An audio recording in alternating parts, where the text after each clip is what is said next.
going into it, doing the interview with River, and then he was like, "Oh yeah, our scrims were so good. We're gonna dunk them. Last weekend was like boring games, so we're gonna have super exciting, fast games this time around." And then Stipe was like, "Yeah, I'm gonna solo kill Surdy," and Surdy was like, "Solo kills don't really matter that much." Yeah. But that sounds like with somebody who gets solo killed.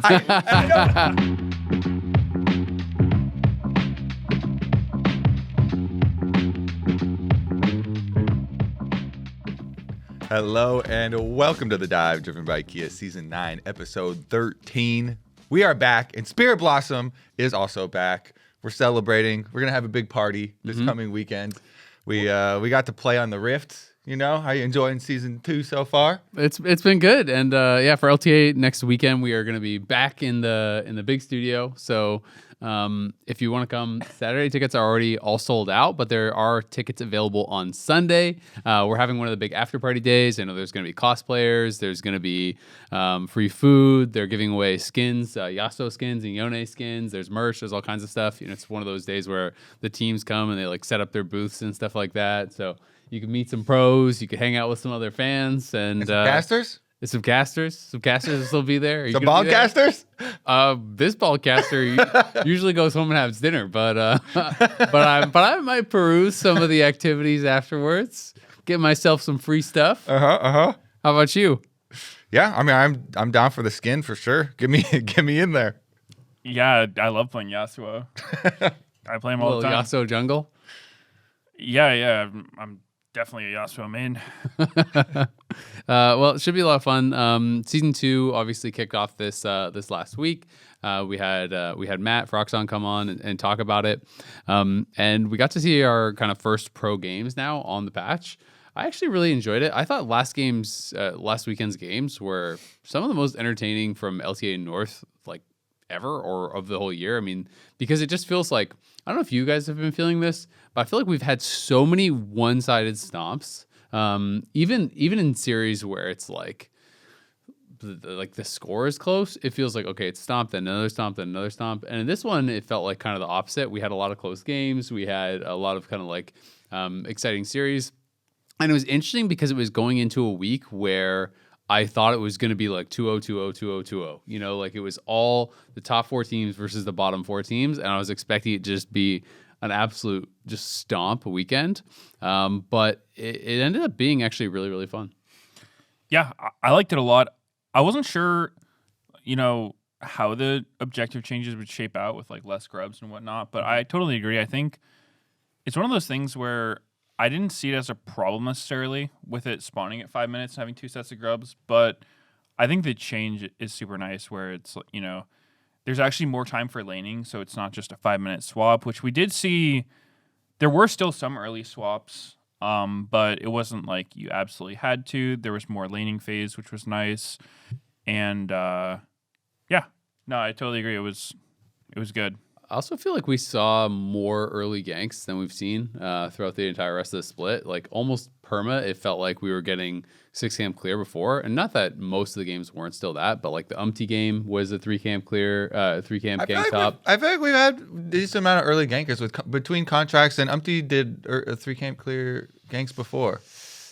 I think you're a little placebo effect on this new. I don't know. Season. When I was talking to our stats guy about it, I think he was saying I was right, but I have to double check and see if I can get him to dig up the stats. But I mean, to me, on the previous season, it felt like every single game is just 6-camp clear and into scuttle into base. Like, yeah, I would say like over 90% of the time easily. But nothing about the first clear is changed in the new season at all. It's the grub change, though, because there's no 5-minute grubs, because it was kind of I think it's more of the opportunity cost, because with 5-minute grubs, if you don't full clear into crab into full clear you're not level 5 into grubs, it's like you're level 5 about to be level 6, and like if you get 1 grub, whatever, you're 6. And now, there's no early objective like that you have to be there to fight for, so it's not as punishing to get, maybe a level behind or so. Contracts and Umpty have both have done early ganks before though. But I guess that's. I mean, just, it has. I'm not saying there was not a single early gank, but Nobody left their jungle. but it was definitely it felt pretty uncommon to me. And we had a couple of games where people had some more early action. And I know from talking to some of the junglers, people thought that there was going to be more of an opportunity to like actually have some different gameplay. Compared to last split, which I know we talked about that too. Yeah, I mean, definitely later. It's just like the three camp clears is like that's something based off like what the champions are, like the team drafts. I feel like if you're gonna decide on doing it's true. Clear. But I mean, like Meteos was saying, and this is something I've talked with some junglers about as well. Where people were telling me that they felt like you couldn't because you had to have maximum XP for grubs. Like you had to just be most gold possible for first grubs, and you had to be ready to fight that. People felt like you basically could never do anything except clear because there was too much of an opportunity cost because you had to be ready at 5 minutes. Yeah. I mean that is fair. They did it anyway. Okay. There was even one ganked in your wrong, Azael. There you go. Yeah, I mean we saw some interesting stuff with like. I don't know the whole specifics of like how like catch-up XP is working right now, but there was like I remember one game that stuck out. It was like Contract's Shen jungle game against Inspired, where he was down like almost 3 levels or something early. Like he just wasn't farming, but then he just hit 6 almost the same time. It was just like the weirdest game. Yeah, that one was super rough. Like playing it into Nocturne, right? He was Shen playing it into Nocturne because. But he picked it into Nocturne. Yeah, and then in that game he went for a 3 camp gank. Yeah, it was like he was level 3 at like 5 or 6 minutes, but then somehow he just caught up instantly. It was really weird. I remember him being super far behind. I don't remember the catch up moment, but that he did. Yeah. I definitely believe it, but like. That matchup is so bad anyway, like regardless, even if you have a bad early start, you can't dual Nocturne very effectively. You can't ult after Nocturne ults. It's like that one seemed pretty doomed from the beginning, but yeah. I mean, Inspired did well also like stealing away camps from him and stuff too, but I was still when I saw the Shen jungle, I was like, oh, cool. It's got a rough tough place to use it, but cool that it's happening. It was the first global Shen jungle in pro. 0-1. So yeah, I had been watching. It's because the day before I'd been watching Blabber was streaming, and he was streaming a couple of different jungle Shen builds and doing it. So I was kind of excited, but yeah. Yeah. When they were hovering it and stuff, I was thinking, oh, this could actually be Shen jungle or Shen support, which I think both are actually pretty reasonable. I was actually surprised we didn't see any Shen top because I feel like Shen is actually just really strong now. Maybe not as a blind, obviously not as a blind because I think it does have some really tough matchups. I think it still struggles pretty hard into a lot of the range matchups top. Is kind of the difficulty because you can't really pull your Q through like range champions very easily, and you kind of just lose push and you just get shoved in and bullied by like Jace and Gnar and some of these types of champions. But I'm a little bit surprised we didn't see it more top lane because it's been looking pretty strong. But we did see some interesting picks, which I thought was kind of fun this last week. I know we had the Jana game from Busio, which I thought made a lot of sense. We had the Shen jungle. We've had a few different things that I thought were popping up and were kind of fun. Nidalee top. Yeah, Nidalee top. Looked really good. Yeah, it won. It's 100% win rate. He was on the winning team. He was on the winning team. Yeah, Fudge I thought was kind of clocking him, to be honest, in that whole series. Fudge played really well. We got bailed out for sure. We could actually start on FlyQuest Shopify. That was the first series of last week. And yeah, there was obviously kind of all this talk about top lane because the last time they had matched up, before they matched up, Bubba was talking about how his coaches had the tier list of the worst 3 players in the league, and Fudge was on it. And I thought Fudge really actually played super well this weekend. I thought he was better than Whippo in all 3 games, to be honest. He had the Jace game into Nidalee top. He had a really, really good Rumble game. And then, what was his other game? I'm struggling to remember. Nar into Renekton. Yeah, Nar into Renekton. Yeah, That one was like that one was more even. they were kind of both just getting killed by the jump. Yeah. But I thought he actually played really well. And this was one of those series that coming into it, I was expecting it to be like an absolute stomp. And Shopify made it way more competitive. Like a lot of the lower teams actually gave me some more hope. And it felt like, okay, they can compete. Clearly they still have some issues, but at least they were showing some real signs of hope. And FlyQuest, I think, yeah, definitely bailed Blippo out pretty hard in that series. Yeah, I liked seeing Shopify with Palafox on his melee mids. You know, like they got a win with Yone. He played the Sylas before, because I don't know, it doesn't feel like he does that well on mages most of the time. Which I don't know if it's either his comfort or just the way that the team can play with it, because you know you can play differently with a Yone versus like a Talia or whatnot. But yeah, I would definitely like to see them play more of that stuff, because I felt like when they were winning, he was playing a lot of melee stuff like Akali, Yone, whatnot. I don't know if Akali's viable right now, but Yeah, it's weird because I did also really like him on Talia for a long time.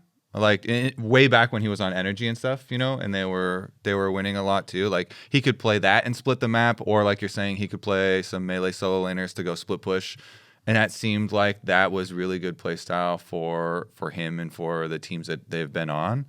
But he's had some mistakes on some of the Talia games that he's been in too. So yeah, it has gone a little shaky. Maybe it's just really hard to get Yone nowadays, because it's like perma banned, you know. That thing is pretty rough. Also, from my recollection, his Sylas game in game 1 was pretty rough. And then game 2 was the Yone game, and they won, but it was like, I don't know. I guess I didn't really think it was anything to do with the Yone. I mean, he had that like the TP play at the end, but I felt like that was like a pretty big Rumble 1v9. And even that final fight that like ended up looking really flashy, he TP'd bizarrely late. Like 20 seconds late. Like it was really, really strange. And then he did kill both the carries when he eventually TP'd in. But yeah, I thought that game definitely was more like Fudge playing really, really well. Like his Rumble game was pretty crazy. He blinded Rumble, and then Blippo did Yorick, which is like kind of meant to be that lane counter pick. It's supposed to be pretty good matchup. Like you obviously have the cage, which is pretty difficult for a Rumble to deal with. And you can kind of just like get push and poke him away with your ghouls and whatnot. But Fudge actually found a really good opportunity to get like the 1v1 solo kill, where he had an overheat timing. Bobo had just missed his E and was like pretty far up in lane, so you can't actually take like a 100-0 fight if you miss your E. You just always lose. Yeah. And he just like straight up like got caged in, was about to overheat, just flashed out equalizer and like basically 100-0'd him. Or 70-0'd him or whatever it was, and got the solo kill and kind of was off to the races. And yeah, I just thought Fudge was absolutely crazy that game. I do think their comp was also really good. It was one of the best MF comps, I felt like. They just had a lot of setup, right? Like you have Nautilus, Yone, Maokai to set up for like Equalizer and Yone ult and bullet time and stuff. I actually really like their draft. Plus, it was like they came off of game 1 where Fudge was doing well, but the rest of it was kind of a mess, and it seemed like they weren't really sure how to take the team fights. And so I feel like these kind of compositions where it's just super simple, it's super obvious what you're supposed to do, everyone press R at the same time, basically. Like those comps are so underrated sometimes, and I feel like people make it too complicated. Yeah, actually, I really liked the Maokai with MF, like you mentioned, because that's a combo that I don't know, we don't see it a ton, like deliberately drafting those two together, but I really like the idea of it, especially with like one thing that I've been a little bit surprised about was, a while back, there used to be like legend tenacity and unflinching, and there was just so much tenacity in the game that some of these champs that relied on their long CCs were just kind of like nullified because you couldn't get those. It wouldn't really get a lot of value, but now like those things are gone. And Merc Shreds cost so goddamn much. Yeah, Merc Shreds is super expensive. I mean, 80 carries can still run cleanse, but basically the short of it is your long CCs will still be pretty long most of the time. And so I feel like Maokai ult was definitely one of those that benefits from that, because like a max range Maokai ult is what, like a 20-second root or something. And so, yeah, I mean, comboing that into MF is like, especially with the way you have to play around Maokai ult, is like everyone's like, okay, everybody line up, stand behind the guy. Yeah. And then, with Rumble too, it's like you equalize that, you MF ult that. And yeah, it was a super cool combo. I'd like to see more of that because I haven't been a huge fan of MF most of the time we see her. For some reason, people like doing the MF Rise combo where it's like, yeah, you ruin person into MF ult. And I'm like, wait, what? Like, how are you winning any team fight with an MF and a Rise on your team? But this one looks a lot better. So that was pretty cool. I mean, yeah, the Yone and the Nautilus also, like, having knockups and stuff mixed in too kind of like helps them against tenacity and Merc Tread stacking and stuff. So yeah, that was definitely a good comp. It feels like Shopify at least have like one really good game every series in them. Versus Digtoss, that first game. Also, I was like, oh my god, they are smurfing. They played a completely different style comp. That's when they did the Rise and the Taliyah split push, and they did have a Rise and Misfortune, and it looked really good. We've seen that comp several times. Yeah. Rise with MF, and I'm just like, what? It looked good, and I remember the Digtoss one. It looked good because like they MF like sat mid and then they split push really well with the Rise and it wasn't as much with team fighting, and they like won the game snowballing and split pushing and stuff. But then this comp is completely different. It's all about team fighting and it's wombo combo. So I feel like Shopify are so close to like getting over the edge of like actually winning a series. It's just close does not count. It's been close a bunch. I agree. Like with like we have the gold graphs graphics that we've used a number of times, but like the last game wasn't close at all against FlyQuest, but previous to that, the first two games of this series and the last time they played them, they were actually like really competitive, really close. So we've seen them have a lot of like almosts, but they seem to kind of like fall flat in the later stages of the game. It was also interesting to me that it was like obviously a pretty high prio on just tank junglers in general. For them, they played 3 tank junglers in a row, including the Shen. And right now, it's like the only 2 tank junglers that people are really playing like high prio on in pro play is Sejuani and Skarner, and then it's kind of like a pretty big drop off. And then Maokai, a lot of times people play as AP and so on. Yeah. But he did the Sejuani, then Skarner got taken away, so he went Maokai, and then he did Shen in game 3, right? And I don't know if that was like, oh, I'm trying to specifically play tank, or if it was just he thought it was a good angle for Shen. Did you talk to him after? Because I'm kind of curious about it too, because I was pretty surprised that he picked it into it and he did the PTA Shen and. I didn't go ask him about that, but he was like playing a bunch of tanks because they had Fudge on like carries basically this whole weekend. Makes sense. So that and like it turned out well, like you said, with the Rumble game, at least for Fudge. But yeah, they had him on like some split push and carry style champion. So need some more tank, some beef from the jungle. It feels like this team, whether they were CLG, Shopify, Energy, whatever, Contracts team. It's like they're so reliant on him having these really good early games and kind of being this like low econ guy who can just always be there. I wonder if it's just become a crutch for them, because I know there have been times for me in the past where it feels like the team's kind of reliant on that, right? Because the way you play as a laner is very different when it's like, okay, your jungler does not need to farm. He will be there if you need him. Like, you can play your matchups as volatile as possible and your guy will always show up first. Anytime you want vision, your jungler can come. Like, you can play the game way differently versus, hey, man, I have to full clear. I have to be strong. I'm not always going to be able to be there. You have to create your own pressure. That's harder to play with. And so I think that could potentially be a factor. Yeah, and it can go really wrong too. Like, I'm looking down a bunch of the games and remembering like, oh, was this a game where Contracts like did 3 camp spam ganking and stuff? And you're like, the Poppy game versus Team Liquid. I remember that one. The Umpty got to counter gank him after mid after doing a full clear, and then he got like a kill top also. And you're like, well, it's very early in the game, and we're super super far behind. So that was one where he like died at his Raptor respawn too, didn't he? Yeah, it was rough. Got like counter ganked on the mid one, down a level already, then the Nefarious invading. Yeah, I mean it's like a risky style, and that's it feels so bad. I think there's no worse feeling than being the jungler who's like, okay, I'm not gonna go for the full clear. I'm gonna do like this really clever, like I'm in their heads, they won't expect me. I go for the gank, like, oh, it doesn't work. Oh, they're guy who just like payphone full clear, just double kill my bot lane. It's like, all right, let's go next. Yeah. GG. I mean, I think the tough thing is like, I don't know if it's like a stylistic choice or they're like or the lanes just aren't really capable of doing much without contracts. And it kind of feels more like that to me. Yeah. It feels like, he's the highest KP jungler in the league. I know he was the highest KP player in the league until I think maybe after last week, or maybe it was the week before, but anyway, it changed.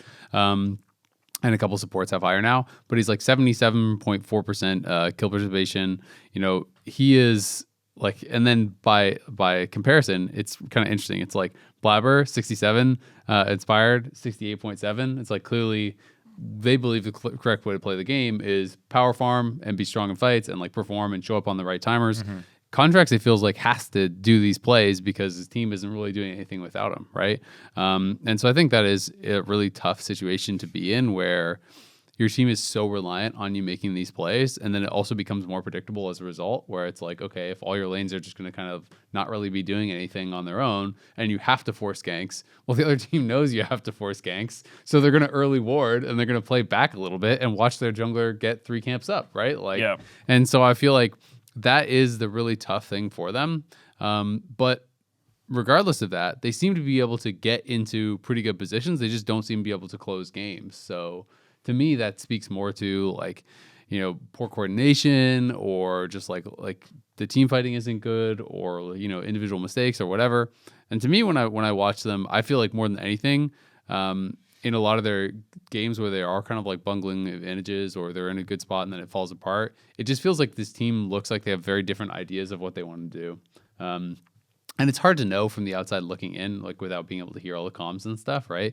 Because it's obviously very different just like watching the game, but it has often felt like they have very different ideas on what they want to do, right? Like someone is clearly trying to position for a fight, while someone clearly wants to like play through mid, or play for the wave, or set up at the objective, or whatever. And it feels like they have kind of different ideas.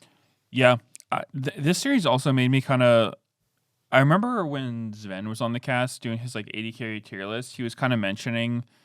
I don't know if he outright said it, but he was talking about how, when you're on a lower tier team, you can either play to look good, or you can play to like get your hands dirty and like try to win, and you might look horrible.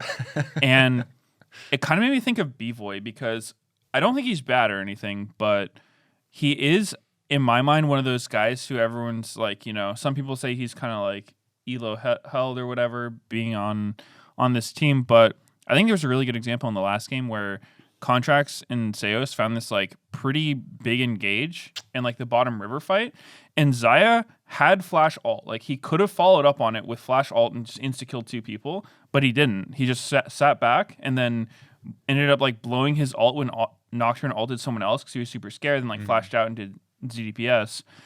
And I've just been kind of keeping my eye on him lately, because I'm wondering, I'm like, is he actually KDA playing? And I do see him sitting back a lot more, which, obviously when you're on a losing team and you're perma-losing, like you don't want to just go in and feed. But I do wonder if he's like KDA playing more than he should. Yeah, I remember the fight you're talking about. That was like, they got a Shen taunt in a Rel full ultimate combo on 2 people. Yeah. So he could have gotten an ult blade collar. I mean, he would have had to like, I don't know if he had to flash, but he had to at least like ult in to get the follow-up. But I mean, probably should. Probably should if you're gonna get 2 kills. Yeah.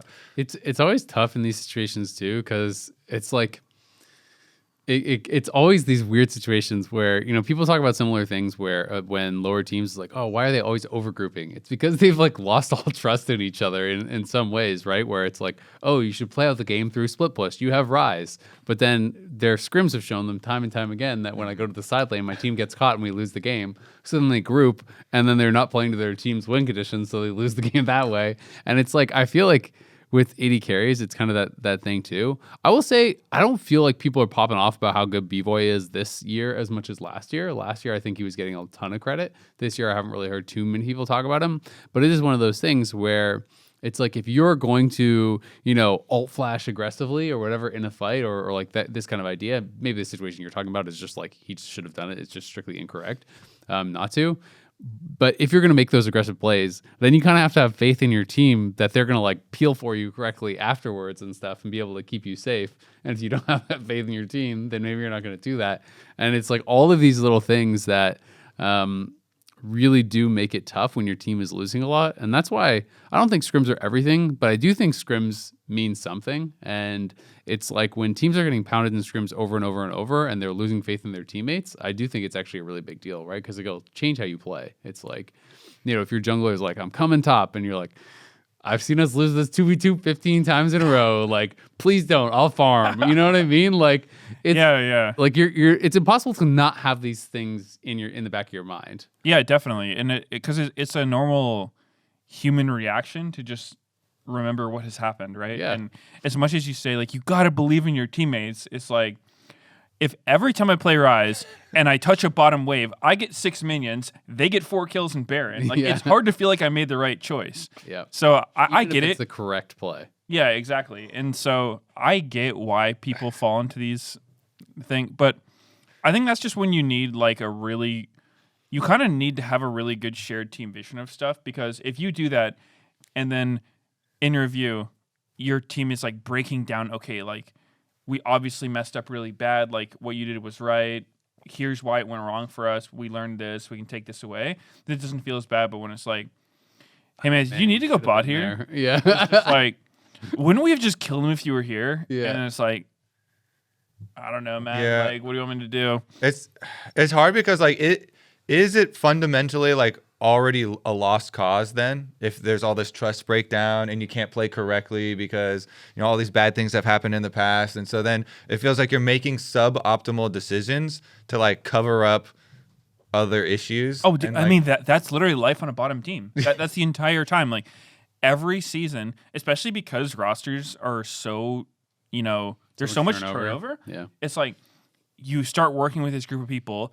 There's like, I don't know, maybe the honeymoon phase in the beginning where it's just like, yeah, we're going to be awesome. And then, like you said, because you don't have synergy, maybe not everyone's the best player. It's like things start going wrong. And obviously, like, you have those experiences of there's everything going wrong. And then, yeah, sometimes you lose trust. And then it's not like you have a super long time to work with each other. So you start doing these Band-Aid fixes. It's like contract starts feeling like, well, I can't full clear. All 3 lanes are going to lose.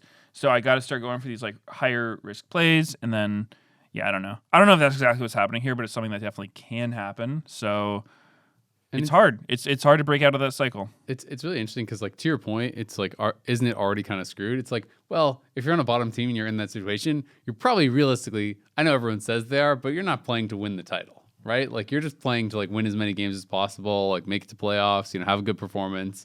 I feel like that's a more realistic goal. And I feel like in a lot of ways, we've seen teams in the past that like maybe they didn't win the title, but like I think back to like Clutch when they were doing their like Rumble Kiana and stuff, and it's like they found like one thing that kind of worked for them and they just started spamming it, right? Or God, what team was it? Can't do that in Fearless. Yeah, true. But it's like you can, I think, find different champions that fit into a similar style, right?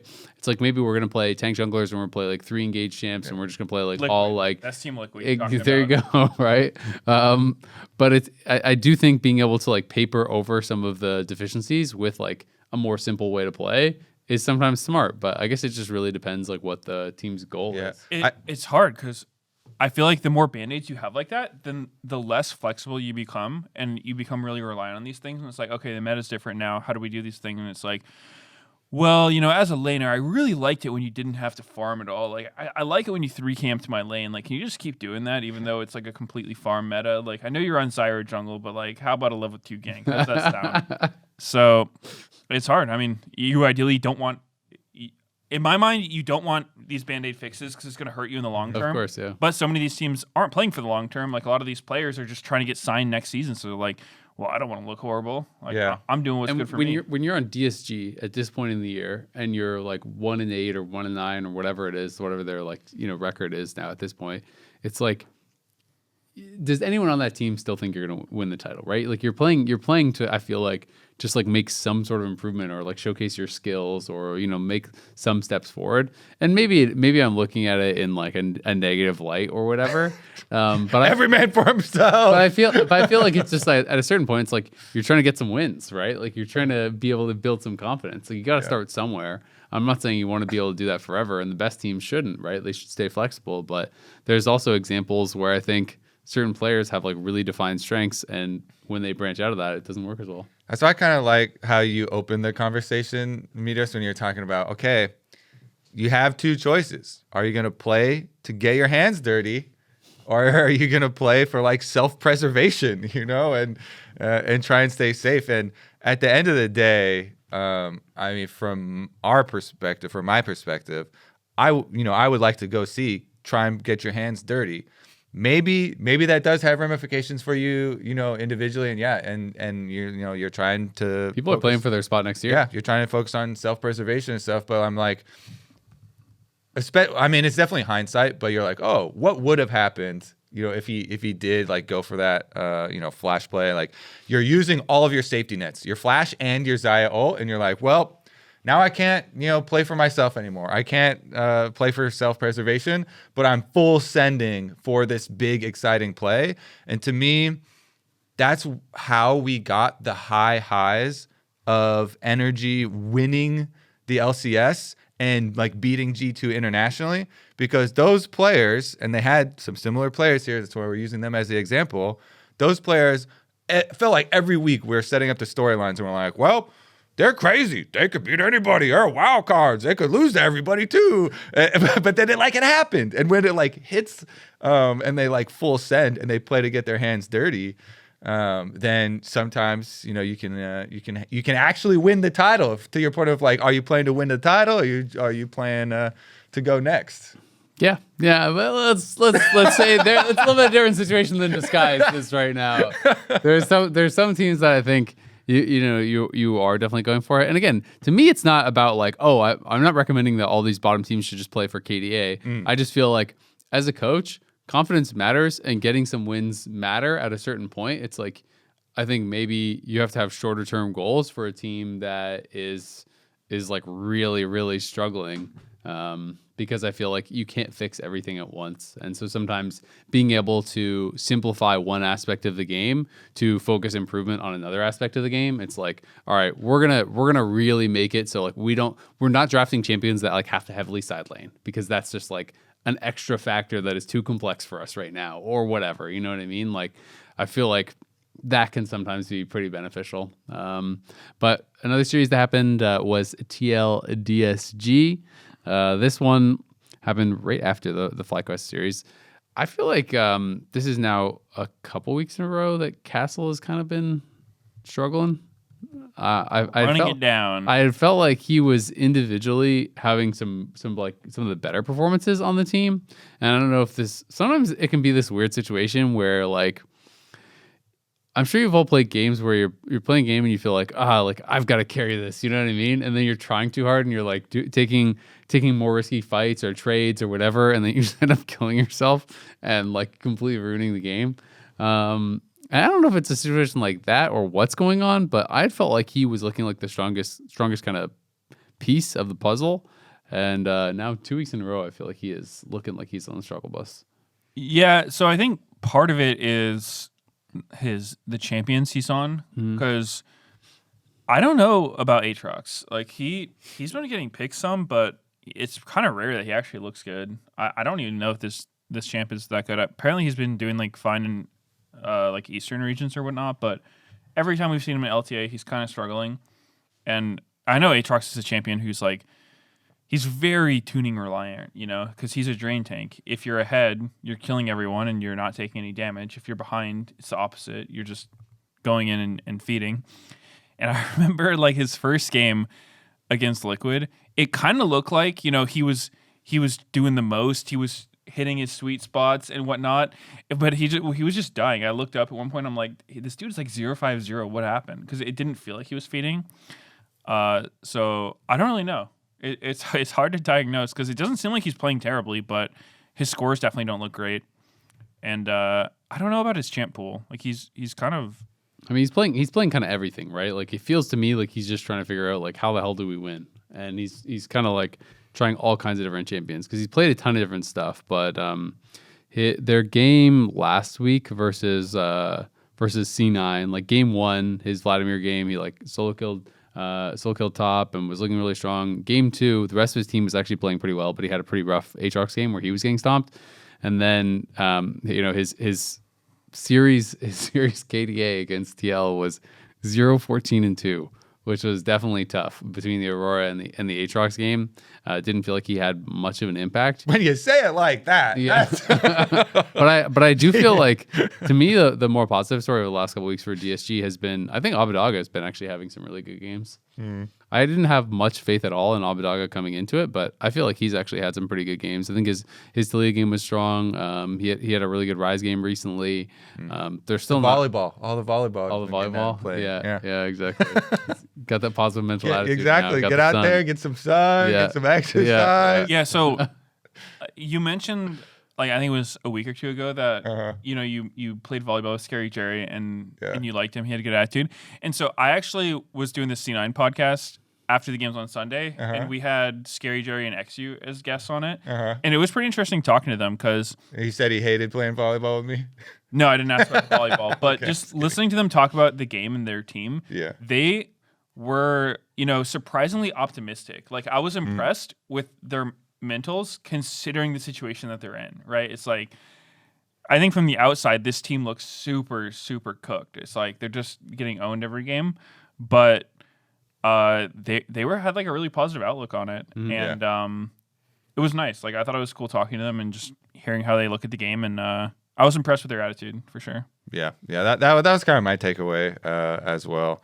I mean, as far as the performances, I mean, it's been rough because the last two like series that we've seen from them have been versus Cloud9 and TL. Very, very tough opponents, but these are also that's the reality. That's what two out of the three teams in your group. Yeah, that's what you have to be beating. But I feel like, going into this, I was more excited for their series versus Team Liquid. But TL, I think the change is really in TL, where TL clearly with their drafts where they were slamming like, all right, boom, Scion for Impact in like first couple picks. Boom, we're slamming the Ziggs for APA. I was like, whoa, they're getting serious. They're no more like messing around. No more Gwen. Hey, we're gonna try this. We're gonna try some alternate strats. Blah blah blah. They're like, we know we need some wins, and we're going serious mode right now. It felt like there was a big change in TL that kind of like locked it down, and so I didn't feel like there was as much change from the DSG side. It was more so like TL like big improvements, and then like Umpty, even though this is a note that we wanted to bring up, by the way, because Umpty was on screen and he had the wrist issue and we had the pause.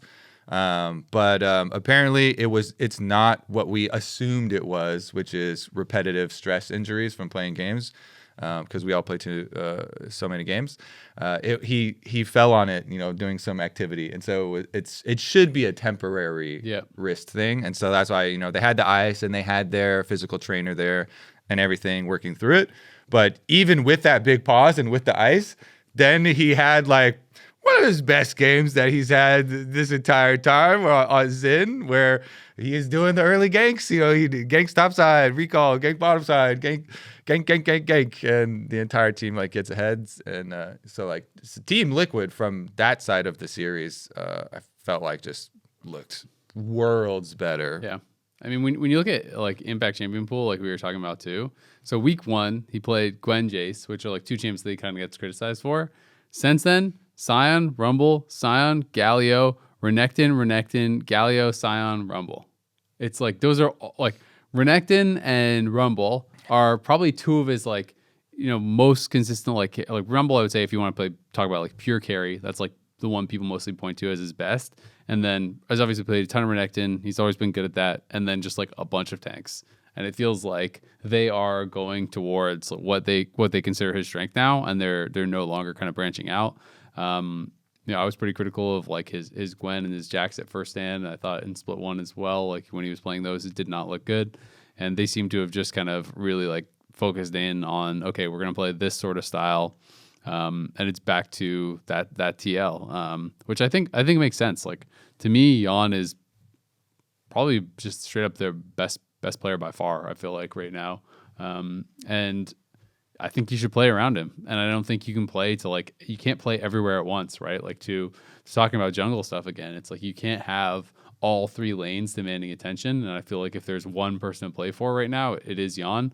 And Yon and Core seem like by far their strongest lane. Their soul laners, I think, have been kind of struggling this year. So to me, it makes a lot of sense, play these tanks, play this sort of style, and be able to kind of play around Yon. And Yon definitely rewarded them for that in this series. Yeah, I think Yon's been playing well, with kind of maybe the exception of the Lyon series. Mm-hmm. That was one of his, off days for sure. Going like BT, Rush, Callista, tier 1 boots, like that was a super cooked build. Do you not like the BT Rush stuff? Because I know people are actually starting to try it on a lot of things. Masu did it on Corki. I've seen it on Callista. I've seen people do it on Tristana. Obviously, like it started from MF, but people are starting to be like, oh, this is actually so good on MF and lets you get full prio mid. So I've been seeing a lot of people and talking to some people that are just saying, yeah, like they're just trying to find all the other champions that they think it works on to have like full prio. So from talking to Double Lift, he is the biggest BT salesman ever. He loves this item. Yeah. And I'm kind of in the middle about it. Like, I think it's good. I think it's probably better from ahead. And I'm always a little hesitant. You do no damage if you're like behind and you're getting a BT. And 100%. Because I'm always hesitant with these sustain items, because I think sustain is typically like it feels good to have. So I think people have a bias toward it, even if it's not necessarily better, right? Because it feels better. So I think those items tend to be a bait at times. I don't know if BT first necessarily is, because I think it's pretty strong. But the one that I'm wondering about is MF, because to me, MF always seems like she looks strongest when she just goes like lethality, like Yomu's Collector, Lord Dom IE or something like that, and just does like the infinite damage one-shot ults. But yeah, I mean, I know people like BT, they're like the over shield like protects your strut or whatever, but I don't know. Like, I don't think it's good on Callista, because if you want sustain, just get a Borg. Yeah. And like not having tier 2 boots, I think that was maybe a little bit troll, but I don't know. I mean, I think in general it's a pretty good item.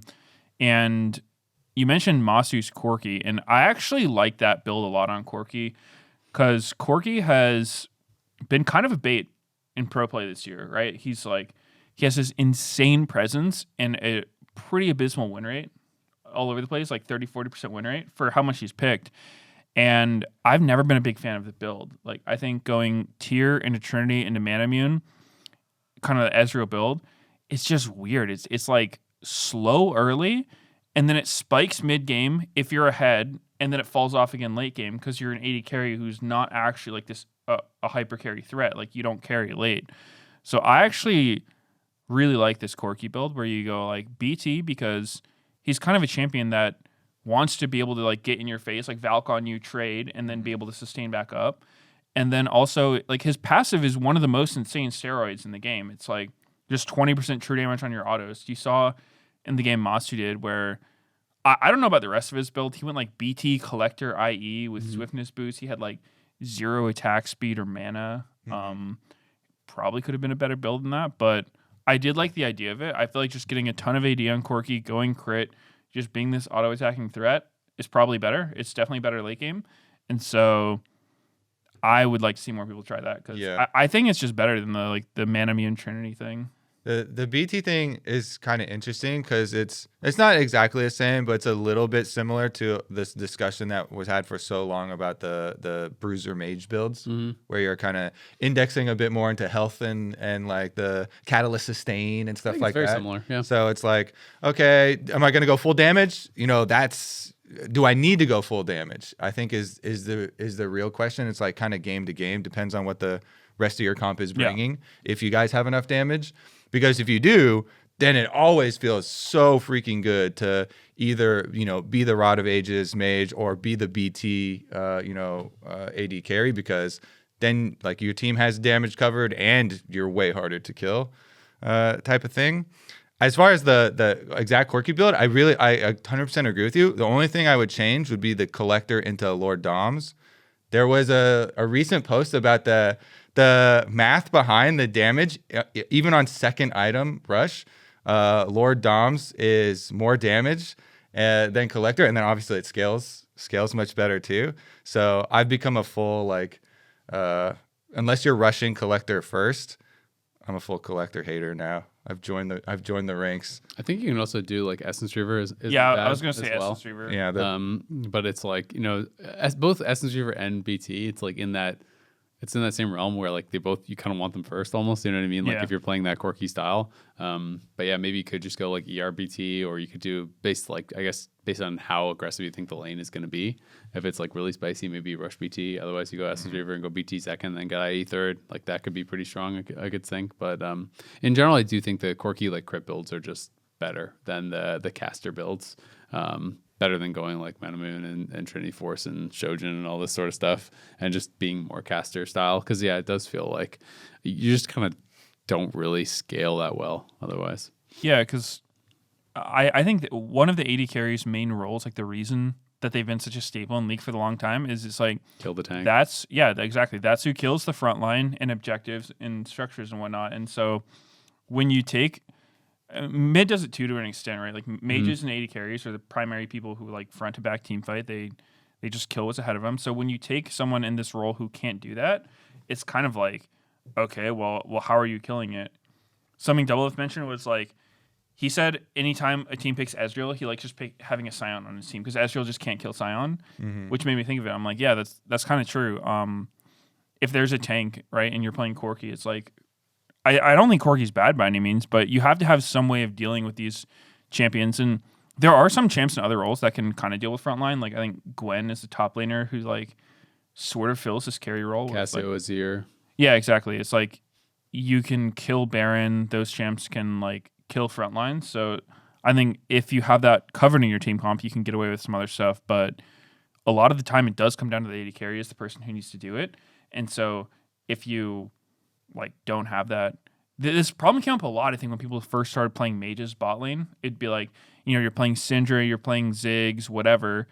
And I don't think it's so much that AD carries, mechanically couldn't play them. Well, that might have been part of it, but it would more come down to just the way every team has learned how to play. It's like your late game assurance, your guy who's actually killing the front line, the person whose game plan is just, I'm getting all the resources and then I'm just going to be able to like right click to victory. It's like not there anymore. So yeah, I think it's just a huge difference from what people are used to. And I just think that having that late game assurance in your AD carry is so strong. And it's kind of like what's made them such like a huge part of the game for so long. I mean, people also just have like, even though mages bot are like, reasonably popular, it's like, think about how many games of League of Legends we've all played. What percentage of those had an AD carry bot?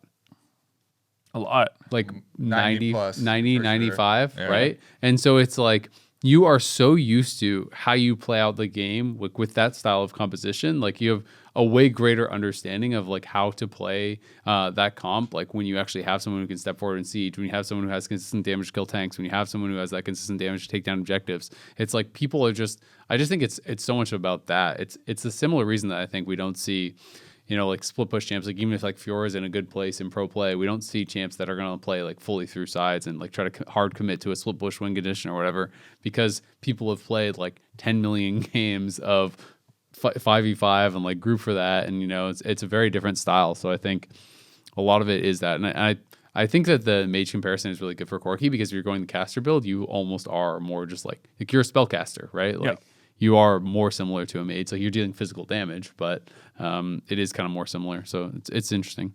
We're going to take a quick break, and then we'll be right back to talk about the rest of the series.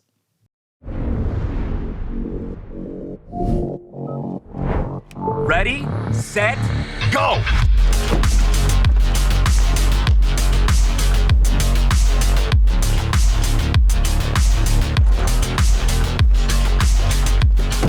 I'm at 47%. Oh, I'm on 63%. Man, I'm at 50%. Boom! 80%. Winner! The Kia EV9 can go from 10% charge to 80% charge in just 24 minutes with DC fast charging.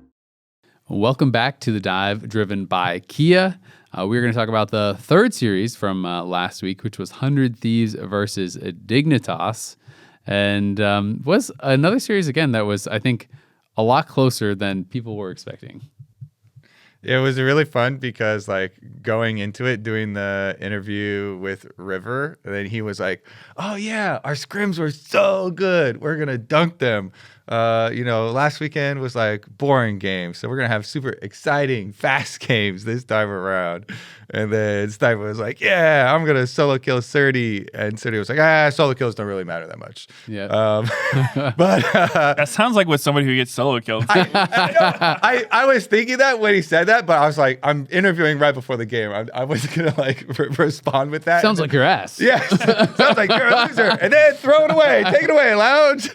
But I was like, okay, yeah, like in the meta, he was like, you know what, it's more about the team players and stuff like that. But River looked so mischievous during the interview too. Did you think that? We were all watching and we're like, this guy is capping. There's no way he's telling the truth right now, because he just kind of had this little grin on his face the whole time and stuff. And we're like, the reason is because we were all talking with me, him, and Sniper beforehand. Yeah. And Sniper and he keeps making jokes and stuff. And then during the interview, Sniper keeps like looking at him and stuff. And so that's why he was seeming like more mischievous. okay, and, we're like, back. is he just like making this up? Like they ran it down in scrims, and he's like, yeah, we owned in scrims. Like, Probably. I didn't know if it was that, because it was really funny. Because he did that interview, and we're like, he looks like he's trying to hold it in this whole time, right? And then Quid walks by us, and I'm like, Quid, were you guys winning your scrims? Is he telling the truth? He's like, and he kind of starts laughing. He's like, yeah, he's telling the truth. We won our scrim. I'm like, he's doing it too. Like, what's going on here? Yeah. Gonna have to investigate. Some 100 Thieves fake news. No, I think they did like decently well. Maybe they were only scrimming tier 2 teams or something. Well, they were like, we won every game. And they're kind of like laughing and stuff. And I was like, did you guys just decide you're going to tell everyone They're good vibes, yo. They have good vibes. They do have really good vibes, I will say. But even though this was a 2-0, this was actually a really fun series to cast, because it did feel very back and forth. Yeah, there was lots of mistakes. Yeah, it was like sloppy and stuff, but it was hard to tell who was going to win pretty much the entire time. And I thought it was actually really fun as a result. Yeah, I liked this look from Dig. Well, I guess in regards to putting Shaden on carries, this series he played Neferi and Lilia. And to me, I feel like if I was like a Dig's coach or whatnot, that would be kind of what I would be looking to do for these games, because I think Shaden's a player who's like had a lot of success in solo queue, and his play style is pretty much to like be one of these high econ carry junglers. And so, yeah, I think just indexing to that's good. I think he had some pretty good games this weekend. Like, he had some really good team fights on the Neferi and Lilia. And obviously it didn't work out. Like, they didn't actually get the wins, but I thought it looked better than they had before, for sure. And I wasn't totally convinced on Dig's draft. Like, game 1, it felt to me like a team who's just been losing lane in all their scrims. So they just come in and they're like, we're picking winning lanes at any cost. There's like Renekton, Ezreal, Ahri. It's like these champions don't necessarily scale the best.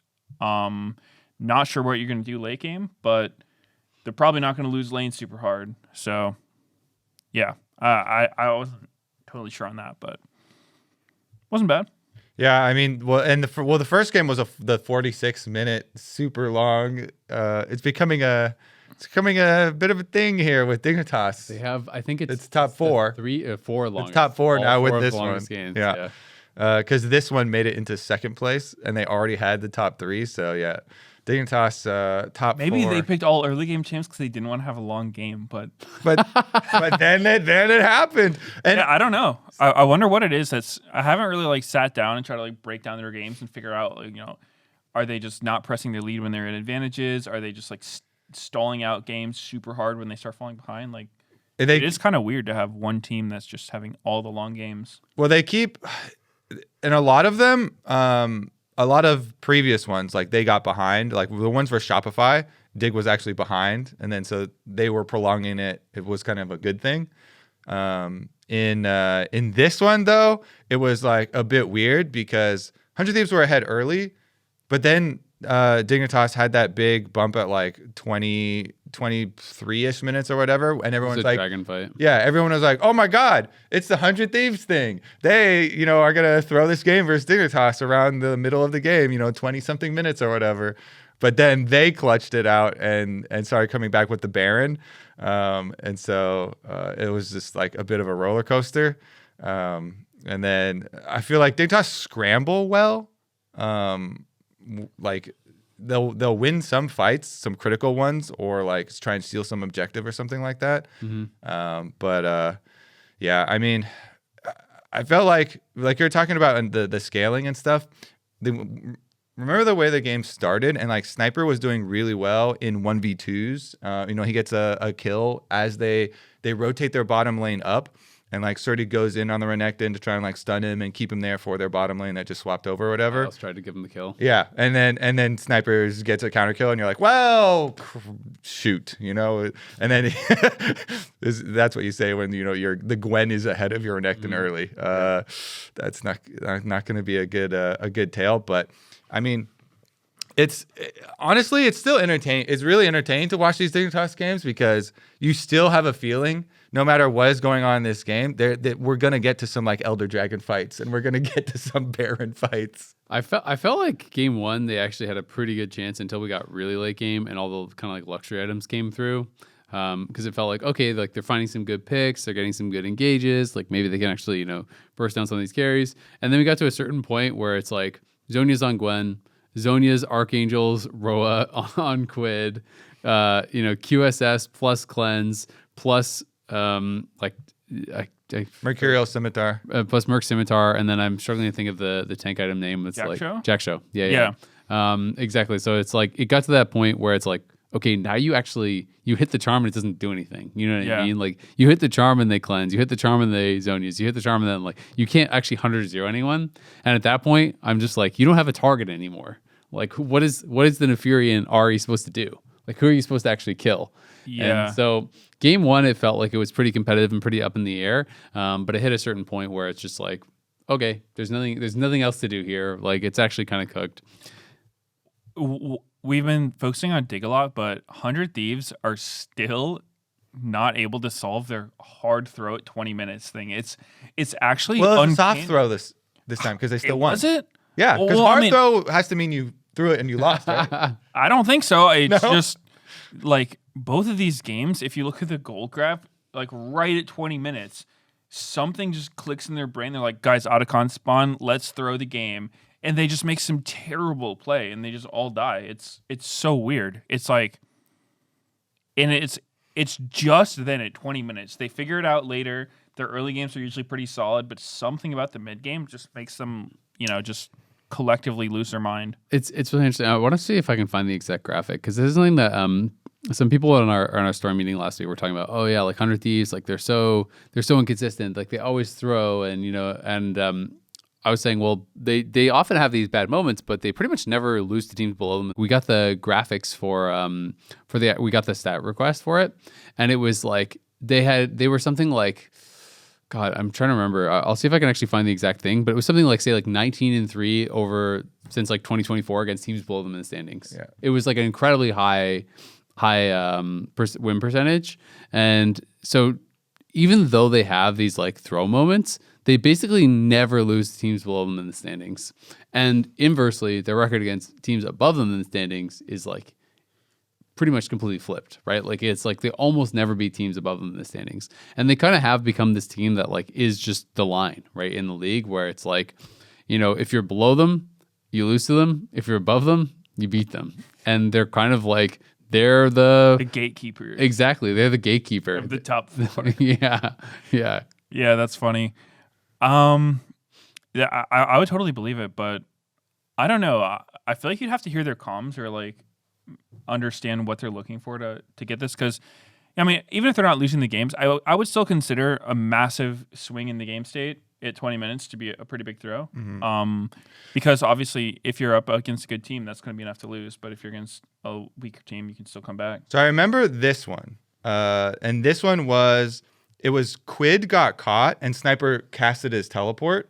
And so Quid was killed. By the time Sniper arrived, it's one of those teleports where you're like traveling and you're on the way and it's going to be a doomed arrival. Yeah. And so Quid gets caught, he gets killed. It's like one kill and you're like, shoot. But then Sniper's teleport goes in and then the rest of the team is kind of staying around while his teleport arrives.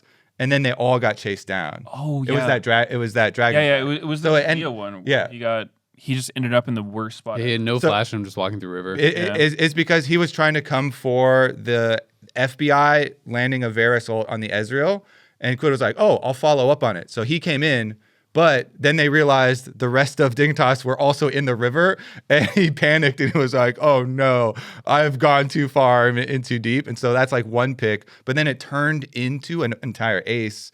Or maybe one person got away, but because Sniper teleported in, then the rest of the team was there around, and they tried to like kind of get him out basically, but then they all get chased down.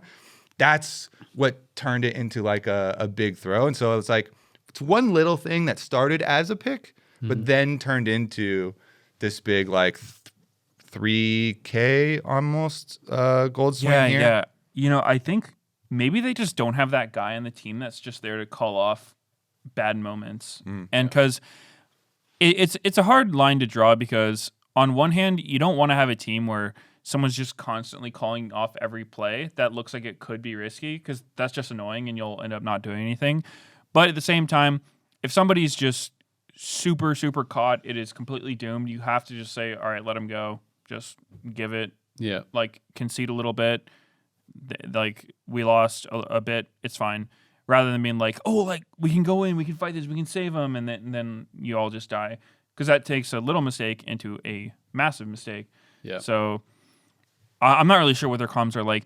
I feel like it always works best when the guy who's getting caught is the one who makes that call. Be like, I'm caught, I'm dead, leave me, go do something else. Because then you don't feel bad versus having to be the bad guy. It's like you're getting caught and your team's just like, leave him. You're just like, no, guys, help me. Help me! I can find my way out. No, don't leave me. Yeah. Yeah, I mean, Sniper could have just like pushed top, right? Like if he didn't TP, yeah, it sucks. The Quick got caught. That was his bad. But yeah, he could have just pushed top, maybe pressured tower or whatever, because at that point in the game, he was in a pretty good spot. I found the exact graphic. So they're 19-3. So I had that right versus the teams that are lower than them since 2024. Higher than them, 2-13.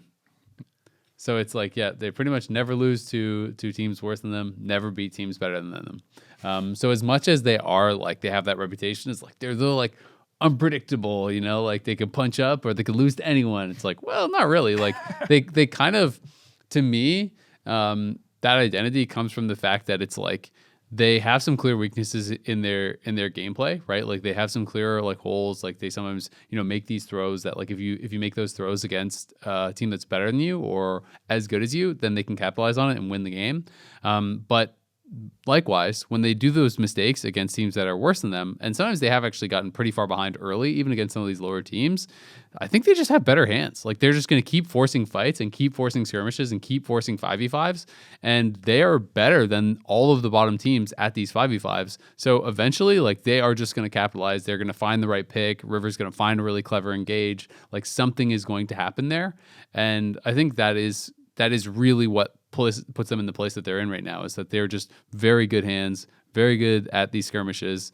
And so if you're not at a certain level, you just kind of can't beat them. So I'm kind of questioning this, like the story behind it. So what you said is they only won 2 games versus Teams that were higher than them in the standings. So, because they I'm- were three, they were and 2 what's the 2 time frame? 13 What's the since time frame for this? 2024. because I'm So last year and this year. even just looking back at this year, we've got and this is not the exact standings at the time, but would you consider, oh, they beat Cloud9 here, that's one game, you consider that like a good, like above them generally type of team? I don't know if at this exact point they were above them in the standings, but there's a Cloud9 win, 2 FlyQuest win, another Cloud9 win, another Team Liquid win, another Team Liquid win. So that's like 6 right there just this year of teams that you would consider like top 4 teams that could quote unquote be above them in the standings / good teams, even though probably due to the stats or whatever, they weren't technically above them or something at that point. But if you're like separating the stat from the actual teams that they beat, to me, those are like quality wins, I would say. Yeah, those are rather than like wins against teams that are above them in the standings. But like, that I feel like that is a lot of like quality wins. So I think it's a bit. Well, Maybe- was that playoffs? Because So some of these are like, this is split 2. This one is playoffs. This one's split 1, regular season. it does depend a little bit how you're counting it, because part of it was 100 Thieves actually finished number 1 in Split 1 regular season, right? So most of the teams they were playing were going to be below them. Yep. And with playoffs, I'm not sure if they're counting like individual. Yeah, because playoffs, Is an individual game win if they lose the series considered a win or a loss? Are they breaking down each game, or is it broken into series? Yeah, for as far I didn't as, make the stat. Yeah, But as far as that I stat, would think it would be they'd be counting all the individual game wins. yeah, and as far as that stat, I'm assuming that they just used because 100 Thieves, like you're saying, were rank 1. Yeah, in split one from for regular sure. I season. mean, they got a lot of good wins. Which is like, okay, well, then that's like it's not going to include a lot of these wins versus what I would consider like pretty quality teams.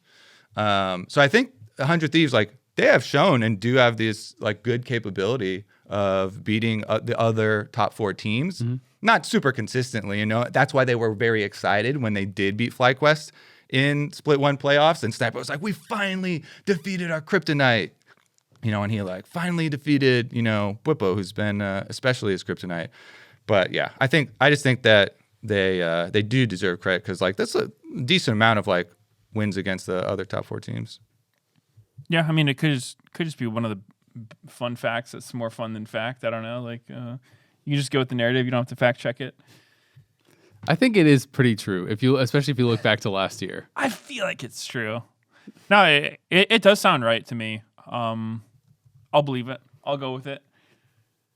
Yeah, I mean, it's just examining like what they do and how some of these, you know, plays come about. Because when you're talking about, you know, I wish we had someone who could just like call off the bad plays. Then I feel like you're going to call off some of the good plays, too. You know, because like you think back to like actually one of the Dignitas games, the previous Dignitas game in the regular split of Split 2, where they got behind early. They like lost one of those river skirmishes, but then they 4v5 go and fight at the Otacon. And like River tries to like flash over and try and like smite even though they don't get the smite steal on the Otacon, they still like win the fight 4v5. And like fight their way out. And so I'm like, wow, man, it's so tough. Of course, you always want like a perfect shot caller and a perfect person to be like, well, this one's winning, this one's not winning, type of thing. But it is definitely exciting and cool that they do opt to fight way more than they opt to like call off some of these plays.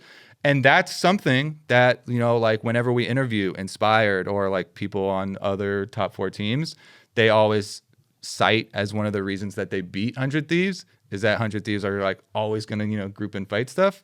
But sometimes it can be a strength.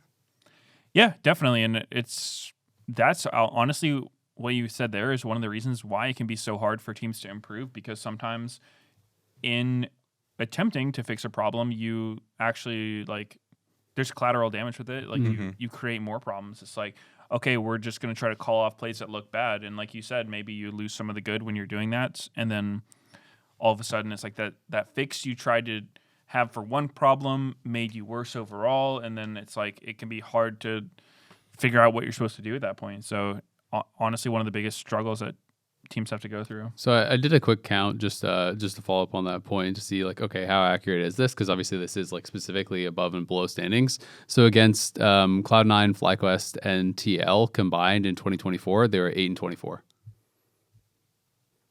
That's A lot of definitely losses. a losing record. Very, very losing record. It's definitely Deep a in the losing red. So it's like, you know, it's like if you put that into like best of 5 terms, you're 1-3 average, Yeah.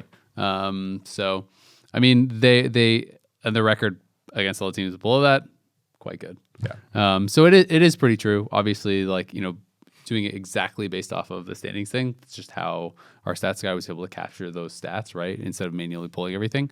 But I still think it is pretty true, even though obviously Split 1, they did have a much better than normal performance against them, you know, especially in the best of 3s and stuff. Yeah. And like we were talking about the last episode of the dive when we were like, oh yeah, well, you know, they played the Shopify, Lyon, Dignitas, Disguise teams, like that like the lower teams or whatever, even though they got behind in at least 2 out of 3, or 2 out of 4, I think 3 out of 4 of those games, they were able to still like come back versus the like quote unquote lower four 4 teams. But all right, what's the next one we got on the C9 Lyon, the banger of a series, which nobody expected to. Well, I don't want to say nobody. There's probably one person or some people who expected it to be a banger, but I did not expect that one to be quite the banger that it was. And that was, your heart must have been beaten out of your chest with that one. I mean, everybody's was. Yeah, I mean, I had checked out. I was like, wow, I guess we lose to Lyon. Yeah, I was like, all right, we're trash.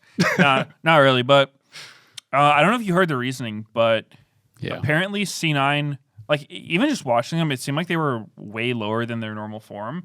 And apparently they weren't able to really practice this week for like half of it because Vulcan had to fly home for a funeral. Yeah. So he flew in like the morning of LTA. So I think they were like kind of rusty going into the game for sure, which I think attributed for some of their misplays. But yeah, unfortunate, but sometimes that does happen. Yeah, I did hear. I think they were saying he had been awake since like 2 a.m. Pacific time, and they had lost a couple days of scrims. Yeah. So yeah, it's definitely rough circumstances. But the series itself turned out to be insanely exciting because of Lyon winning a game and then getting so close, and having it come down to base defenses is always like the most hype. This should have been anything. This crazy. Of course, Lyon fans, Lyon players, Lyon coaching staff. We kept seeing the camera in the coaching staff room are obviously devastated, but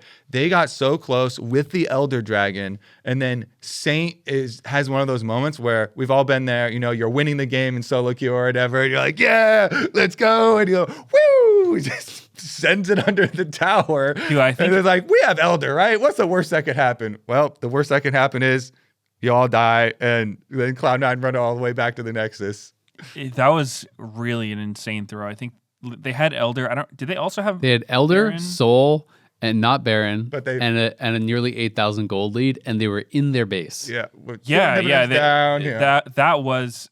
It seems so doomed, and it was just one of those Sylas moments. I guarantee anyone who's played Sylas has like, you press your E, you have the reactivate, you just throw it, and then as it's in air, you're like, oh, like I didn't actually want to throw that, and then it hits, and you just fly in.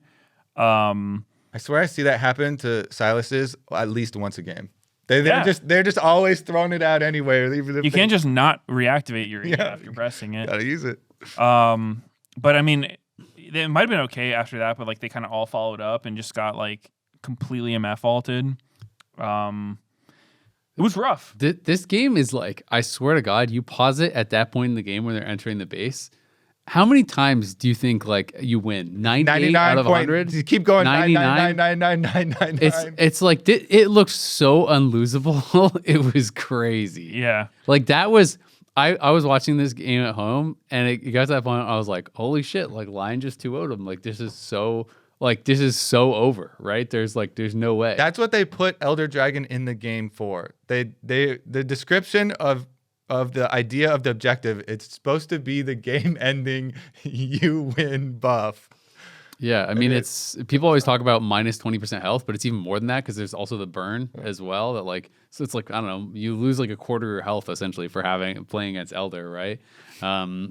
Yeah, I honestly couldn't believe it. And then the follow up fight where they had that fight in mid lane, I guess afterwards, where Thanatos like scoops the whole team with the Meganar into the MF all, and they're like all trying to run out of it, and then he's just like nope, and just like knocks them back all into it and stuns them against the wall, and they come back and win that.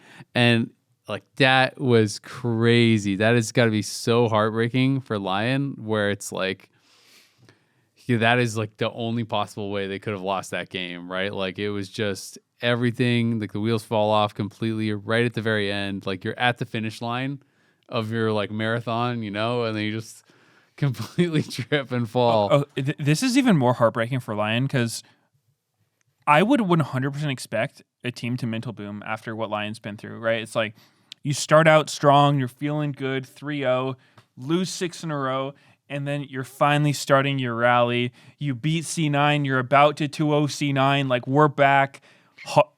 Like, massive tragic throw into losing the series, this is 100% going to be one of those what doesn't kill you makes you stronger things if they can bounce back from this. But it might kill them. It probably would kill them. I think this would kill most teams. So it's definitely going to be a testament to their resolve if it doesn't. But yeah, that is so heartbreaking, especially because this was supposed to be them breaking their loss streak. I guess they did win a game, but they didn't win the series. So that's got to be one of the worst feeling losses ever. Like I cannot imagine losing a game from that point. Like that would feel worse than almost any other loss. Yeah, I mean, it feels to lose a game like that feels 100 times worse than like you getting like 15 minutes slammed. Oh yeah, you know what I mean? You get slammed, you're just like, yeah, they were good. Like that's fine.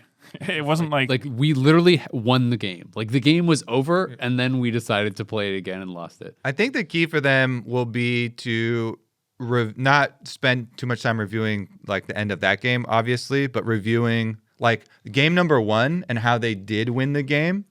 To me, is like repeatable stuff and is stuff that they've actually done well before. When they had the skirmish in the topside river, like the first one where Audieland is on Xin Zhao, and both solo laners immediately come over. I forget which other previous game they did this in, but they won like a skirmish, one of these super early on ones as well, and they were able to like snowball super effectively. It was against a bottom 4 team, so it's definitely a long time ago. But this one was versus Cloud9 in the first game, and I thought it was really well played. Audieland, he like. They immediately call up both solo laners. He like gets really close to the wall. He flashes so that Thanatos can't finish him off over the wall of the Baron pit / Grub pit or whatever. And then they like fight their way out. And then even when like Loki comes over, he's like, well, everyone's on my team's dead. I guess I flash for this kill. And then they kill him also. And then the Azir has no flash and is dead. And Saint was able to snowball on the Talia. I think Audieland had an amazing game. Licorice's Rumble, also huge. And so, like, those types of things are things that they should focus on, because if they focus on, like, how close we got and, like, we didn't actually win the series, then, yeah, you can fall into that trap. And then your practice is going to be bad because everyone's depressed and blah, blah, blah. You're going to have other issues pull up. But I think they did, like, those positives are still there. Like, they had really good, like, fighting between them and coming out with like 100 HP here. And then Audieland didn't hesitate to go back in, and he gets the triumph, fully stacked the Conqueror, and then healing off that. And even that was game 3 played on the edge pretty well. After they lost game 2, I was like convinced they were going to get absolutely just turbo blasted in game 3, right? Like just absolutely stomped. But yeah, even game 3 was close. Like they still had a gold lead at 30 minutes, right? So yeah, I didn't, to be honest, I never really thought they were in like a winning position for the game, as far as like, I look at the comps and stuff. I was never really worried as far as like, is Cloud9 going to lose? Really? I was worried the whole time. In game 3? Yeah, they had Wei Sivir. Like, what are those champions? Like, they scale really well. You don't think so? I think Sivir is the trollest champion. I was so shocked they picked her, and even more shocked that they won with her. Like, I think Sivir is so outdated. She's like a 500 range 80 carry. Like, I don't know. When you get that late in the game, though, man, you just auto attack anything. You auto attack a minion and you out DPS their out. You're just ricocheting the whole team. Like, I wonder if it had anything to do with the Neferi, because she was actually getting pretty good value where like she would hit something that would then bounce to Neferi's dogs and like bring her glaives into the entire team. So I will say, it wasn't a bad Sivir game. Like, he was pretty useful, but I don't know. I'm not a believer in this champion whatsoever. When I look at their draft, it's like I feel like all 5 of their champions are monster scalers: Camille, Skarner, like Wei, Sivir, and Alistar. I mean, I would say they're scalers in the sense that like if they can get to late game without being at a disadvantage, they're good. But I just imagine when I see this comp, it would be like all their champs are kind of weak early and are probably going to get blasted in lane, and then if you're behind, you're never really going to catch up. They don't necessarily outscale their opponent if their opponent's ahead, right? I just didn't feel like they ever really got behind. So I just mean, they didn't. In the context of this game, it was pretty even. So like, I wasn't thinking that they were going to lose. Is all I'm saying. Well, I mean, Thanatos' lane was pretty rough, honestly. Like the Wukong into the Camille. That Wukong pick was so good from Licorice. Yeah, it didn't really get anything done outside of lane, but in lane he was up like 20 CS. He was getting plates. Yeah. It looked pretty hard for Thanatos to play. I think like that's kind of how most Camille lanes go. Like, she's pretty terrible early, but when she gets Trinity, she comes online. But Yeah, I don't know. Like Licorice just was not able to get anything accomplished in team fights. I know his lane was so good though. Like he had like three times Played a good series. he had like 3 times as much grasp value from like max health stack from extendo stick bonking the Camille, and he was like dodging all of the engages and stuff with clones, but then got nothing done in any of the team fights or skirmishes or anything. Yeah. Yeah, I mean it's always interesting. Like obviously they had a lot of engage. Like they had the Neferi, they have the Wukong, they have the Nautilus. So it's like if you can get that perfect engage and just delete one of the carries, then the team fight's gonna look really good. But I always find it super scary when I'm playing against Hui late game to engage on like anyone but Hui, because it feels like you know, like if I'm looking at this comp, it's like, okay, well I want to kill the Sivir, but if I go in the Sivir and then you just all are stacked up and get AoE'd by Hui, like it's really nasty. But then also if you go in the Hui and you ignore the Sivir with like on 5 items is pretty terrifying too. So it felt like from that point of view, it's pretty spooky unless Loki and Sven are like super stacked and just get, you know, kind of like AoE one shot. Yeah, I mean it was the 25.8, the patch where they buffed more of his scaling AoE on the ult and the passive. His Rumble ult. Yeah, ever since then, I was like, oh man, this guy, you cannot group up. He definitely scales really well now. He's one of those champs though, to where, I mean, Hui was like a little bit popular for about a minute, but I don't know. I don't know if he's just super hard to play. I think that's probably part of it, but really hard to play. He's just one of those champions that could actually just do 0 in a team fight. Like you could just whiff All skill shots, yep. Yeah, like you could whiff, or people can flash all of his stuff. So I think he definitely requires a lot of skill to pull off, but also I think also when playing against him, there's a lot you can do. Like if you're just paying attention to him the entire time, and it's kind of like not the exact same as Brand, but remember when there was like stopwatch with Brand, it would be like if somebody just stopwatches as the ult's flying toward him, it kills you nullify all of his effectiveness. It can be similar with Hui, like you flash his ult and it doesn't connect with anyone, then all of a sudden it's just completely gone. I mean, there's some play arounds obviously with CC and whatnot, but no, for sure. No, I think what you're saying is absolutely true. The one caveat I will give is I think if you're playing against like long range teams and lots of like range champs and stuff, I feel like Hui's more like that. When you play against really melee heavy teams, you just like QE, like you just throw out the Rumble ult and then like you EE and then you throw your ult and it like hits anyone. You know what I mean? It's like those abilities are basically unmissable. You know, on like just like a stack of melee champs. But if you are playing against like longer range champs and you're having to like QQ and, you know, and do all these sort of things, or you're like QWing and trying to hit the little orbital laser and like all these types of things, then like that I think is a lot harder. Like I don't think he's Vel'Koz / Xerath tier where it's like that hard to hit all the stuff. Like, but he is definitely less consistent than like, you know, Azir or whatever, who just has to like put your soldier there and auto attack people. So I definitely see what you mean, but I do think this champion could be super strong when people are really comfortable at it, and especially with how they use the CC like abilities. It's like when people are actually using the root versus using the fear and stuff, I think is actually like really, really important.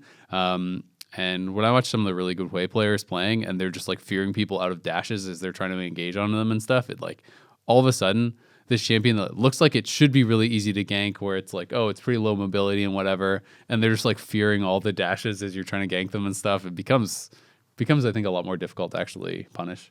Yeah, definitely. Loki had a good game on it though. That was cool to see. I like this champ, but I don't know. I think it's a combination of being really hard to play and then also having like, you know, more counterplay than some into it. It just makes it like you said, not the most consistent. And he's not super popular, so I feel like the deeper that you get into Fearless, maybe the more likely we are to see more. Did you guys know that Wei and Jin have a quest against each other?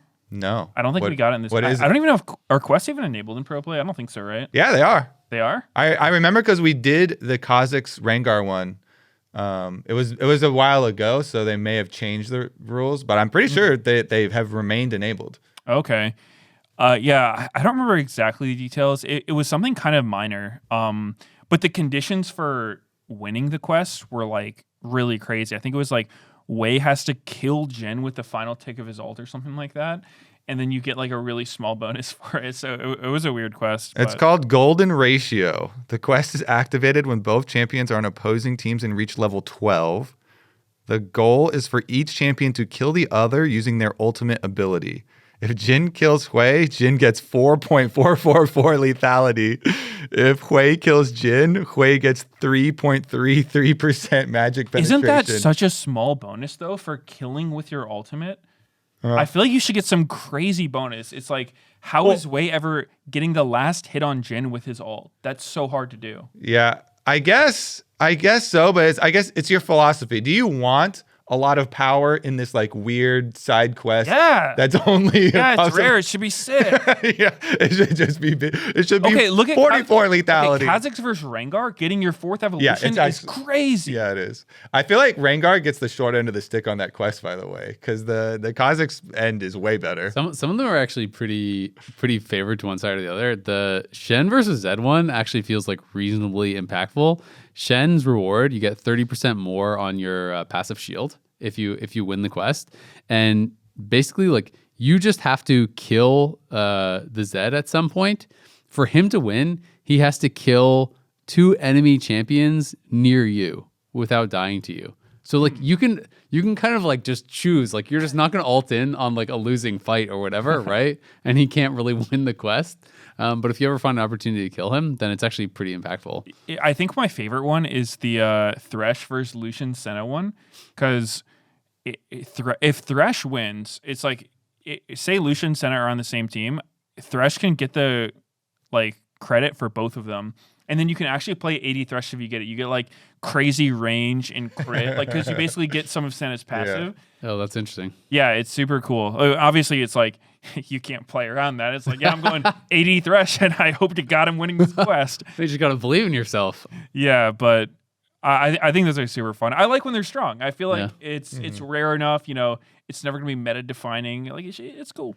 It is definitely pretty fun. But that is going to wrap it up for us here on The Dive, driven by Kia. And remember, if you're watching us on YouTube, hit that subscribe button so you don't miss an episode of The Dive. You can also check us out on Spotify and Apple Podcasts. The LTA is going to be back this weekend, Saturday, May 10th, Pacific, where C9’s taking on TL. And remember, Spirit Blossom Week, we're going to have after parties. There's still tickets available for Sunday. So if you want to be in the LA area, if you're going to be in the area, come check out the show and come get some free food, some skins, and enjoy the games. We'll see you there.